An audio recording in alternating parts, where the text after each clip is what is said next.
Narito tayo ngayon upang matunghayan at pag-usapan ng talaga namang napakainit at nagbabagang napaka-trending na issue ni Ate Erica.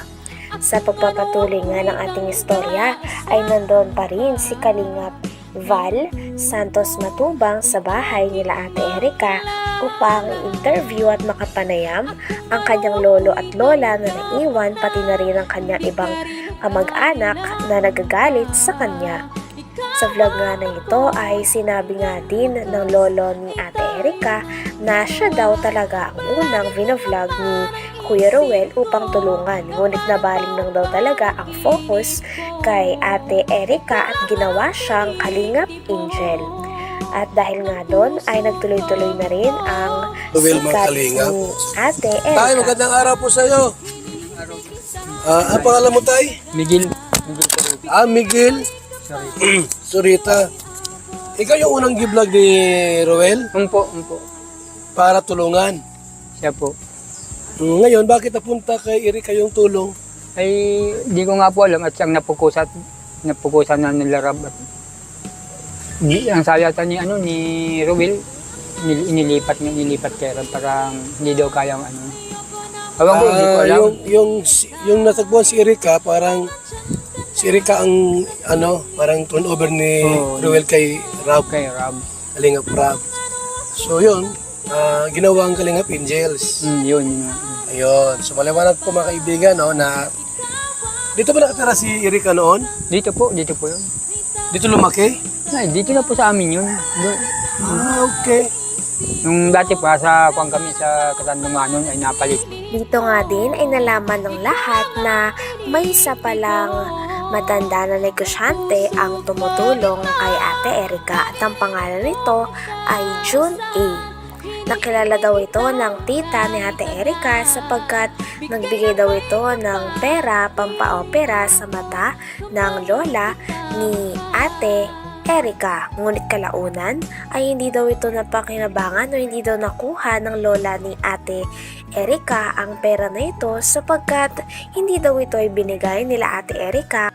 Kaya dito na nga rin nagsimula ang talaga namang malala at napakalaking gulo o hidwaan sa pagitan ni Ate Erica at ng kanyang lolo at lola na talaga namang nagpalaki, nagmalasakit at nagpaaral sa kanya simula nung siya ay bata pa. Lagi si Erica. Maliit pa yun sa amin. Kayo na nagpalaki noon. Kami na po, Ngayon, kapaaral. nasaan sila ngayon? Ay, nasa bagong bahay na po. May bagong bahay na po sila. Sino po ang nagpatayo ng bahay nilang bago?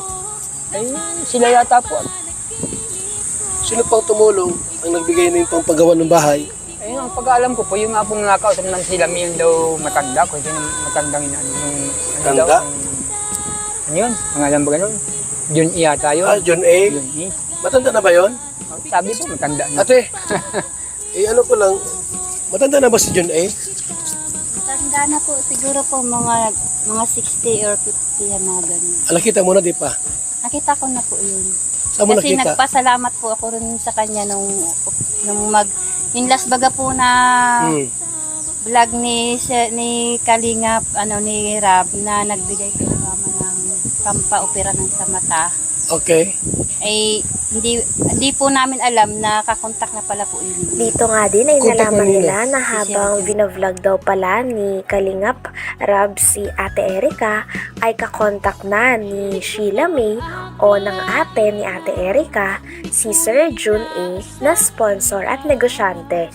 Kaya naman ang nangyari ay sinabi daw ni Ate Sheila May ni Erica kay Sir June A na huwag nang padaanin ng pera kay Kalingap Rab at diretsyo na lamang sa kanila. Kaya naman ito rin ang naging rason kung bakit umayaw na si Ate Erica magpa-vlog kay Kalingap Rab. At dahil nga dito ay napatayuan na nga si Ate Erica at ang kanyang ate na si Sheila May ng bahay, at nung nakapatayo na nga ng bahay ay hindi nila sinama ang mga tao na nagpalaki sa kanila na ang kanilang lola at lolo at ang iba pa nilang kapamilya. Kaya nagsimula ito ng hidwaan. Nagbigay kay mama ng pampaopera ng sa mata. Okay. Ay hindi po namin alam na kakontak na pala po yun ni Contact na nino? si Sir Jun ay. Ni Sheila May? Po. Okay. So, Yun lang yun po yung ano namin. nakita mo na si John A sa video. Mahaba yung buhok niya na. Mahaba ang buhok. Okay. So, may edad na. Mm. So, gusto tinatanong ko si tatay kung sino tumulong sa pabahay nila. Ano po si Sir Jun ay po. Sa kanya pong pabahayan. Itong Opo. kina Erika. Wala po diyang sabi po ng mga ilabers sa kanilang pabahay. Kay Sir Jun ay po. Okay. Pati mga gamit ng bahay. Okay. So, ibig sabihin ngayon, may bahay na si Erika. Sila may kumpleto ang gamit. Okay. So, ang nagpabahay niyan, si John A, Si Sir Jun. hindi ang ilabers. Hindi po. Hindi ang ilabers. Inaangkin lang po ng mga ilabers. Inaangkin nila na sila Kaya nagpabahay sila niya. nagagalit kasi ayaw nilang Simula nga daw nung bagong taon at naggaling sa ospital ang lola nila, pagkadating daw ng lola nila sa bahay ay nakahakot na daw kagad si Ate Erika at ang kanyang ate Sheila May. Nang sa ganon ay makalipat na sila.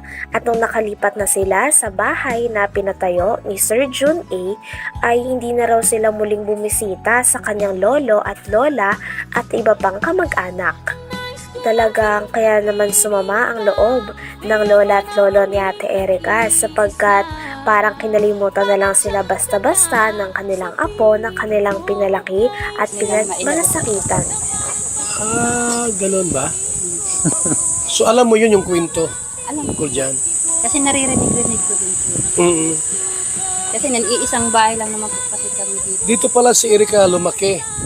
Po. Nakatira kay lolo niya. Dito. Ngayon, may bahay na silang bago. Siya po. Di ba pupunta rito si Erika? Mula po nung nung bagong taon po na nung last po, itong nasa ospital po kasi mama noon, pag uwi po namin dito, wala na sila, naghakot na sila ng gamit. Nung paghakot, last year pa, Opo, nung bagong taon pa po. mula noon hanggang ngayon, hindi siya pupunta rito, napunta naman. Hindi na po. Hindi na pupunta rito. Wala na Ni po. dumalaw, hindi. Wala na pong irikang pumupunta dito. Pati si Sheila May. Wala na. Yung mga palabas po ng mga e-lover na sinasabi po nila na monthly may natatanggap si mama. Sila mama, yung mga magulang ko. Meron? Kasi Wala. malingan po yan. So wala pa lang natatanggap. Simula pala ay napabahayan si Ate Erika ay hindi niya na sinama ang kanyang lolo at lola sa pabahay na kanilang natanggap. At pagkatapos naman nito ay bumukod na nga sila ng kanyang ate sa mga tao na nagpalaki sa kanila at nagmalasakit simula bata pa sila. At sabi pa nga dito ng tita ni Ate Erika ay may kumakalat daw na nagpapadala daw o nagsusustento pa din si Ate Erika at si Sheila May sa kanilang lolo at lola. Ngunit hindi daw talaga ito totoo sapagkat simula nung nakalipat si Ate Erika at si Sheila May na kanyang ate sa pabahay ni Sir Jun A ay hindi na raw sila muling bumisita at hindi na rin sila nagpapadala ng pera kaya naman talagang nakasakit ito sa damdamin ng lolo at lola niya sapagkat parang feeling nila ay kinalimutan na lamang sila bigla-bigla ng kanilang mga apong pinalaki nila. Kasi iisang bahay lang naman po kasi kami dito. Dito pala si Erika lumaki. Po. Nakatira kay lolo niya. Po. Ngayon, may bahay na silang bago. Siya po. Di ba pupunta rito si Erika? Mula po nung nung bagong taon po na nung last po, itong nasa ospital po kasi mama noon, pag uwi po namin dito, wala na sila, naghakot na sila ng gamit. Nung paghakot, last year pa, Opo, nung bagong taon pa po. mula noon hanggang ngayon, hindi siya pupunta rito, napunta naman. Hindi na po. Hindi na pupunta rito. Wala na Ni po. dumalaw, hindi. Wala na pong irikang pumupunta dito. Pati si Sheila May. Wala na. Yung mga palabas po ng mga e-lover na sinasabi po nila na monthly may natatanggap si mama. Sila mama, yung mga magulang ko. Meron? Kasi Wala. malingan po yan. So wala pa lang Wala natatanggap. po yan. Yun po yung gusto kong dinisin po talaga na nalalaman po ng tao, binabaliktad po nila eh. Okay. Nakakaya pa. Hanggang dito na lamang muna ang talaga namang nagtitrending, nagbabaga at napakainit na issue ni Ate Erika. Maraming salamat sa inyong panunood.